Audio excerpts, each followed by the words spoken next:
आज जब मैं मंदिर परिषद में गया तो वहां की व्यवस्था, वहां का आर्किटेक्चर, वहां की स्वच्छता मेरे मन को बड़ी प्रभावित कर गई। मैंने स्वामी जी को कहा भी, कितना शानदार तरीके से इतना संभाला है। हमारी हर गली मोहल्ला शहर स्वच्छ होना चाहिए। चौथे संकल्प के रूप में हमें स्वदेशी को अपनाना होगा। आज भारत आत्मनिर्भर भारत और स्वदेशी के मंत्र पर आगे बढ़ रहा है। आज देश कह रहा है vocal for local, vocal for vocal for vocal for. हमें भी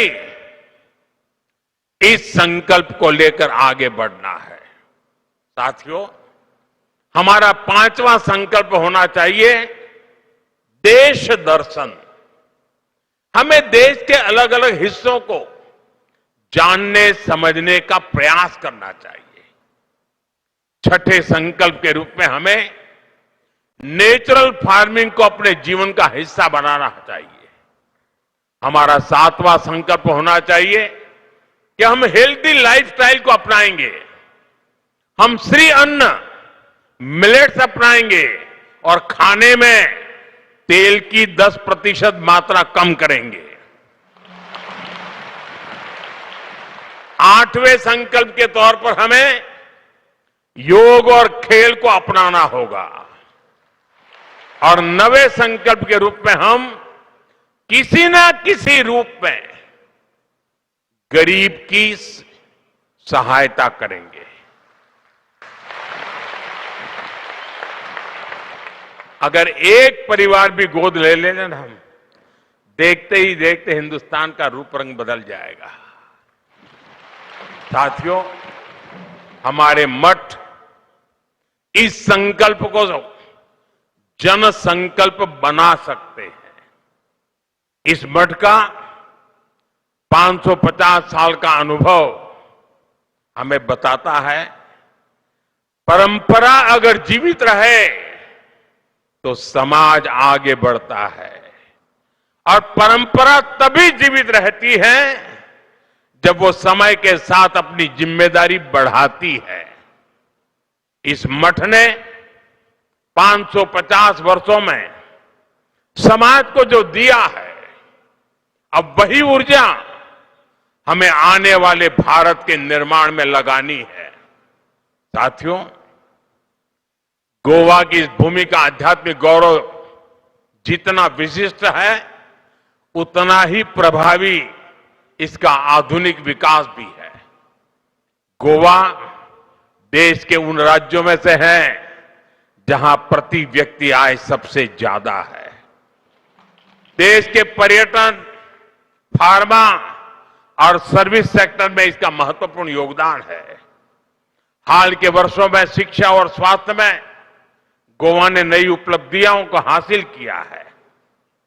केंद्र और राज्य सरकारें मिलकर यहां के इंफ्रास्ट्रक्चर को आधुनिक बना रही है।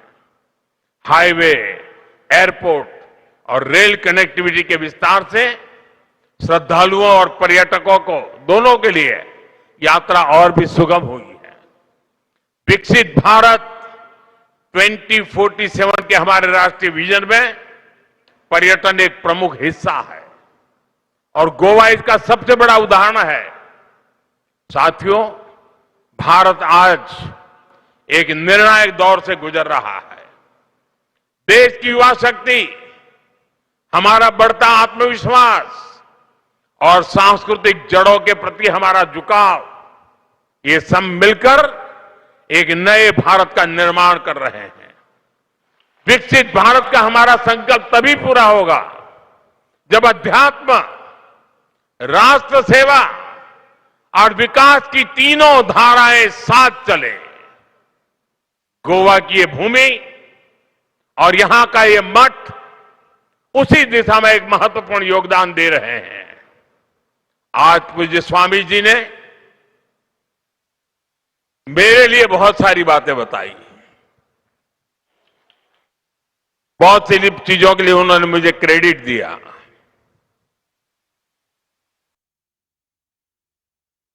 उनका बहुत आभारी हूं।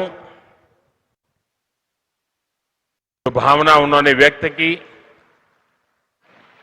लेकिन सच्चाई ये है,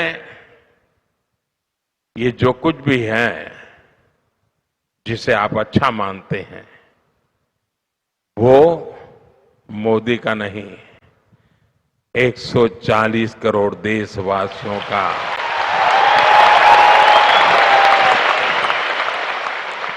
उनका संकल्प, उनका पुरुषार्थ, उसी का परिणाम है और आगे भी अच्छे परिणाम आने ही आने हैं, क्योंकि मेरा 140 करोड़ देशवासियों पर पूरा भरोसा है। और जैसा आपने कहा, मेरे जीवन के कई पड़ाव ऐसे हैं जिसमें गोवा बड़ा महत्वपूर्ण स्थान पर रहा है। ये कैसे हुआ होगा वो मैं तो नहीं जानता, लेकिन ये सच्चाई है कि हर टर्निंग पॉइंट पर ये गोवा की भूमि ही मुझे कहां से कहां ले जाती रही है। लेकिन मैं